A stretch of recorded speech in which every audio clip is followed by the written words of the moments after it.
Olá, quarto ano, vamos para a nossa aula de ciências, que está na página 38, e hoje nós falaremos com mais detalhes a respeito de uma das camadas da litosfera citada nas nossas primeiras aulas, quando falamos do planeta Terra. Esta camada chama-se de crosta terrestre. Tem grande importância, pois trata-se de uma região da litosfera onde existem relevos e solos. Vamos relembrar o que é a litosfera e como ela é dividida? A litosfera é uma das camadas da Terra, além da hidrosfera, atmosfera e biosfera. Ela é relacionada principalmente à crosta terrestre. O manto e o núcleo fazem parte da estrutura da Terra. O manto pode ser dividido em núcleo externo e núcleo interno. Em cada uma destas camadas podemos destacar pontos relevantes, porém nesta aula faremos uma abordagem mais interessante sobre a crosta terrestre. Este interesse se deve ao fato de que na crosta terrestre encontram-se as formações do relevo e diferentes solos. Sendo assim, conseguiremos identificar que estas formações e apresentações da crosta terrestre formam a superfície ou a camada mais externa da litosfera.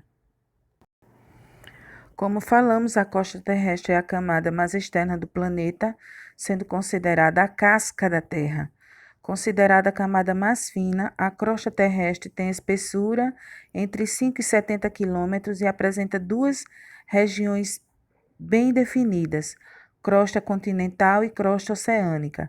A primeira é a mais grossa, com espessura que varia entre 30 e 70 quilômetros, enquanto a oceânica é mais fina, com espessura que varia entre 5 e 10 quilômetros.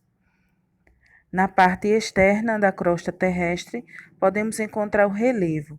O relevo é a demonstração das variações desta crosta, com ações constantes dos agentes endógenos ou internos, como as atividades vulcânicas e terremotos, e exógenos ou externos, com atividades naturais, como os ventos, as chuvas e outros fenômenos climáticos, ou por ação humana. Uma questão importante a ser explicada é com relação à estrutura interna desta crosta terrestre. Ela não é totalmente contínua, mas o que isso significa? Significa que a crosta terrestre internamente possui grandes rachaduras, divididas em pequenos pedaços gigantes.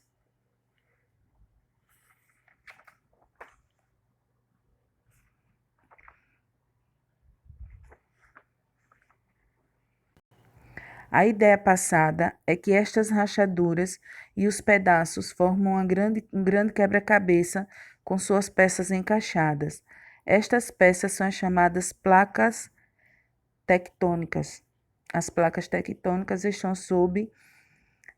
o, no magma, líquido presente na parte interna do planeta e se move.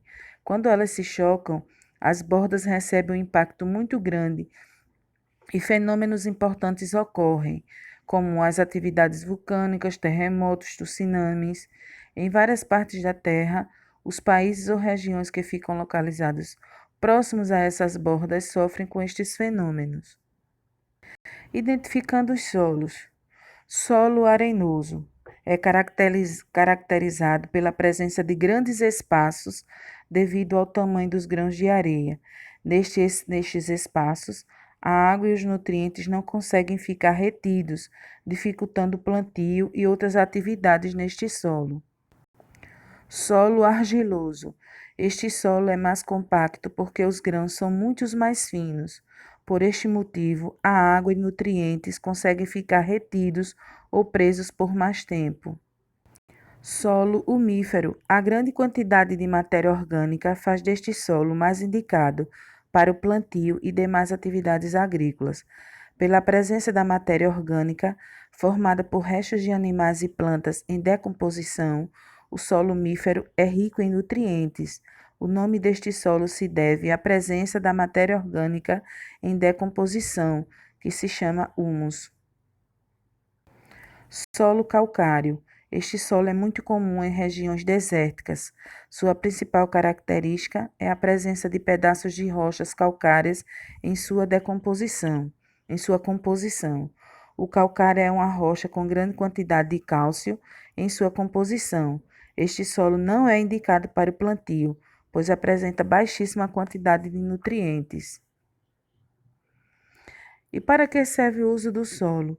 Como vimos, o solo está diretamente ligado ao plantio e às atividades agrícolas.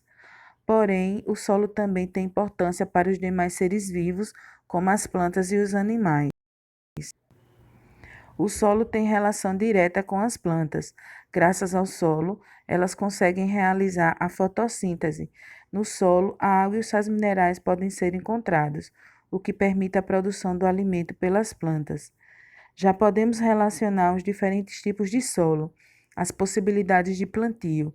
Esta atividade e a agricultura como um todo garante ao ser humano a alimentação. Através destas atividades, podemos plantar e colher os alimentos que possibilitam nossa sobrevivência. E para finalizar nossa aula, vamos marcar as páginas 43 e 44 do nosso livro e responder com muita atenção. Até a próxima aula.